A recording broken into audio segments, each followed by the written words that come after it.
Bienvenue sur Géopolitis. Vous prendrez bien un café avec du sucre ou alors une petite carafe de limonade, mais sans alcool. En tout cas, si vous avez soif de connaissances, sachez que tous ces mots, café, carafe, limonade ou alcool, tous sont des mots d'origine arabe. Ces mots, ce sont autant d'apports à l'Occident en provenance de cette brillante civilisation arabo-islamique, cette civilisation qui a transmis, inventé et magnifié tant de disciplines entre, disons, le 8e et le 13e siècle. Mais il n'y a pas que les mots, il y a les mathématiques, le calcul, nos chiffres arabes, il y a l'astronomie, la chimie, la médecine, la philosophie et la géographie.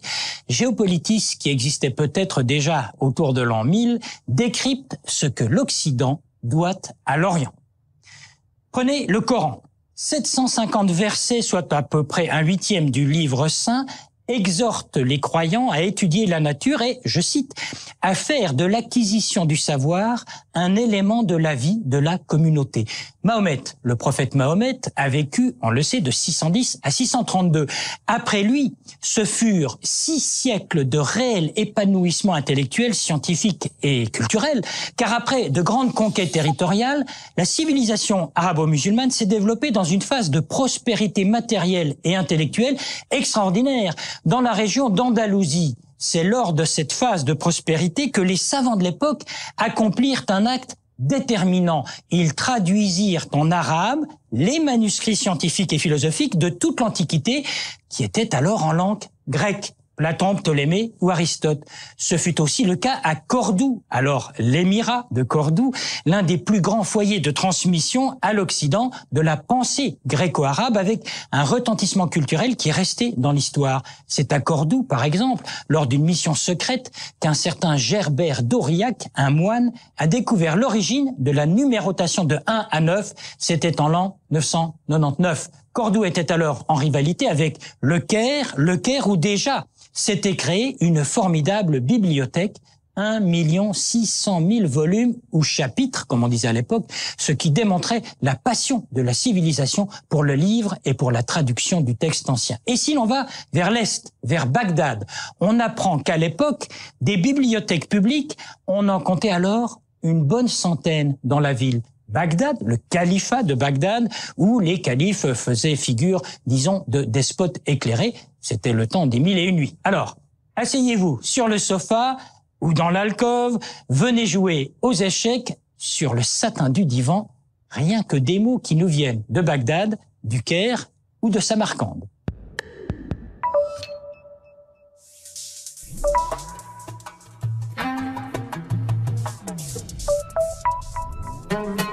C'est l'un des principaux apports de la civilisation arabe, le papier.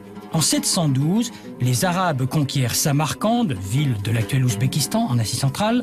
C'est là que l'on va maîtriser l'art de battre le lin de manière à en faire une sorte de pâte qui progressivement va remplacer le velin et le parchemin.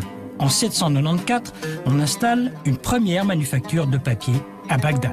Parallèlement, la civilisation arabe développe toute une technique d'illustration et d'enluminure. On traite d'abord des ouvrages de médecine, de zoologie et d'astrologie. Le Coran, bientôt, fera l'objet d'enluminures remarquables. La tradition veut que l'écriture soit un don de Dieu. Dès lors, recopier le Coran, c'est entrer en contact avec le divin.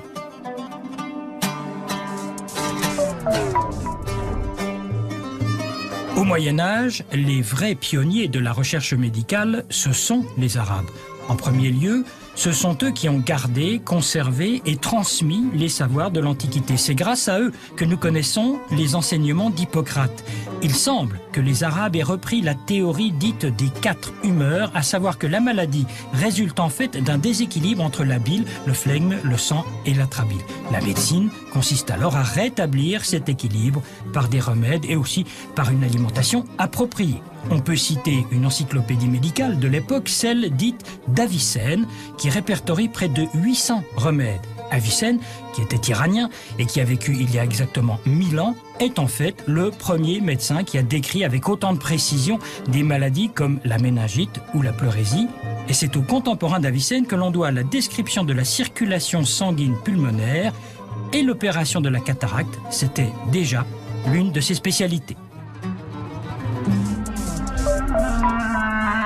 Jusque-là, en Europe, on utilisait les chiffres romains. Et c'est au Maghreb que l'on allait mettre au point les chiffres dont nous nous servons aujourd'hui, les chiffres arabes, de 1 à 9. Coup de génie, les mathématiciens de l'époque, qui n'avaient d'ailleurs pas ce titre, ont décidé de prendre le 0, qui était d'origine indienne, et de lui conférer le statut de nombre, ce qui n'avait rien d'évident à l'époque. Tout le calcul devenait simple, avec non seulement les chiffres, mais les positions des nombres dans un ordre défini, les unités, les dizaines, les centaines, les milliers, etc. Du coup, on rendait quasi immédiate la possibilité de faire les 4 opérations de base du calcul.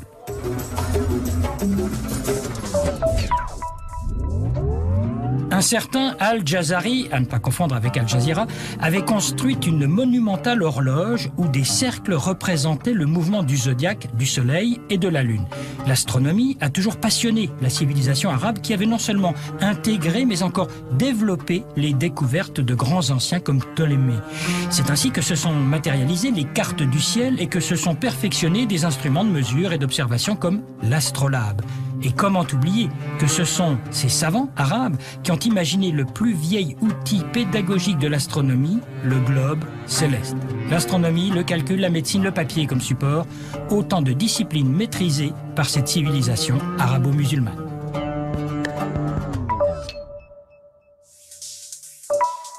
Encore une information, dans le reportage, on parlait d'Avicenne, le grand médecin, qui était aussi philosophe d'ailleurs. Eh bien, renseignement pris, on s'est aperçu que son enseignement a été dispensé à la Sorbonne continuellement entre le XIe et le XVIIe siècle. Bravo.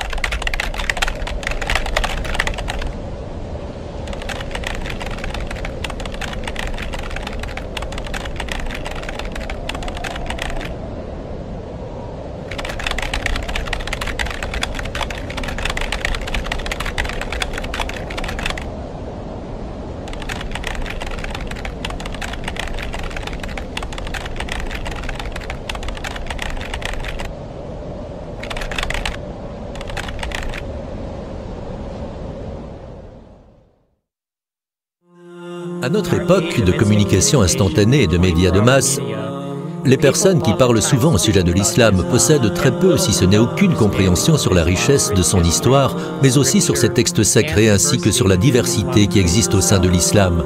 Malheureusement, les médias laissent souvent parler les terroristes musulmans au nom de tous les musulmans. Ceci est aussi crédible que de laisser les croisés, l'Inquisition ou bien les terroristes chrétiens d'Irlande du Nord parler au nom de tous les chrétiens. Ce qui est très souvent esquivé dans le débat contemporain est que l'islam est en réalité très proche du judaïsme et du christianisme. Les seules choses que les gens voient sur l'islam, c'est ce qui se passe en Afghanistan ou ce qui s'est passé pendant la guerre du Golfe ou alors en Tchétchénie ou dans d'autres endroits.